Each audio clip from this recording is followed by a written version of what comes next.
Alam nyo ba mga kalalabs, so matanda na tayo ay kailangan na lagi na lang gulay ang kinakain natin. Ito yung gusto ko sa aking retirement mga kalalabs. Pag nag-edad na tayo ng mga 60, ang magandang buhay mga kalalabs yung pupunta ka lang sa likod ng bahay, manguha ng gulay at lulutuin. Yung ganito, wala na ako ibang pangarap mga kalalabs. Yung ganito pa rin yung buhay yung gusto ko.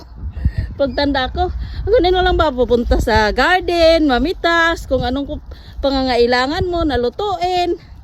At hindi ka na pupunta pa sa merkado para pa ka nang bibili ba, sasakay ka pa, ano, nakakapagod din yun, no?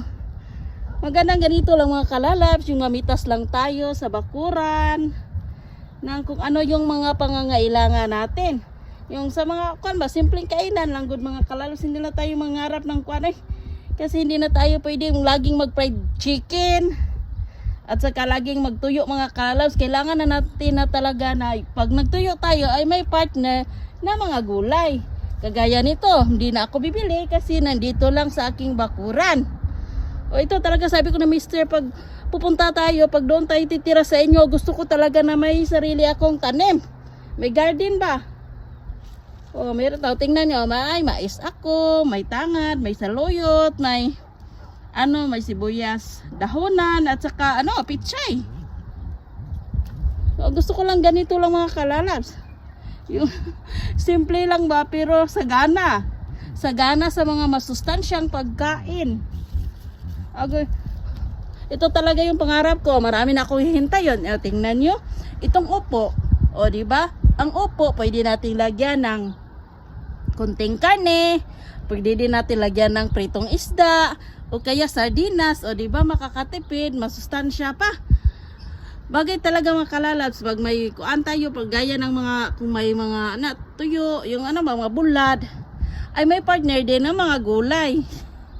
O gaya nito, pwede tayong manguha ng mais. Ako, nakapanguha na ako, meron pa dito, at saka doon.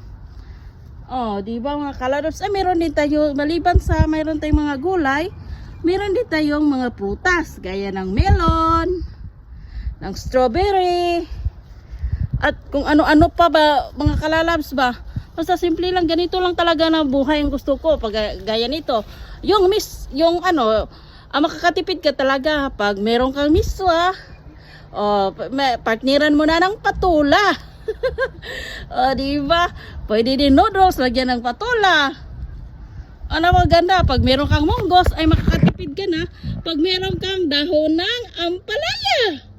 Sus, ito lang talaga yung buhay. At saka pag mga kalalabs, pag nag-diet kunuhay mga kalalabs, ay pwede lang cucumber, please kung cucumber ang kakainin. Sus, simple lang mga kalalabs, no? Ito talaga yung buhay na gusto ko. Hanggang pagbuang ko mga kalalabs 60, abot pa tayo ng 80. Ito lang yung buhay na gusto ko. Wala na ako ibang pinapangarap. Yung gusto ko sa likod ng bahay o sa harap ng bahay, may garden talaga.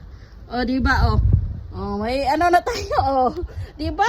Ito yung tinatawag ng mga kalalabs. Ito yung market ko. Dito ako mamerkado sa likod ng bahay. Hindi na ako pupunta pa sa sakay at saka sa mga kalalabs. Hindi pa ako maghihintay-hintay ng jeep, no? Okay, dito. Pupunta na ako sa likod ng bahay. Mangungutan, manguhag mga otanon. Priskong otanon, akong tanom, pagbibili ng, hindi na ako bibili ng melon sa merkado. Dahil meron akong watermelon. Ganun ba? Ganun na buhay ang gusto ko. Yung buhay kung meron ako ngayon, yun ang gusto ko sa pagtanda ko.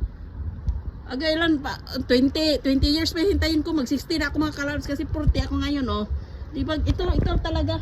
Gusto ko yung sagana sa masustansyang pagkain. Sagana sa mga kuan ba? Sa mga organic na gulay. Yan, sus nako. Ayun, makasarap nito mga kalalabs. So, punta na ako sa aming kusina para mailuto ko na ito. Kasi umuulan na.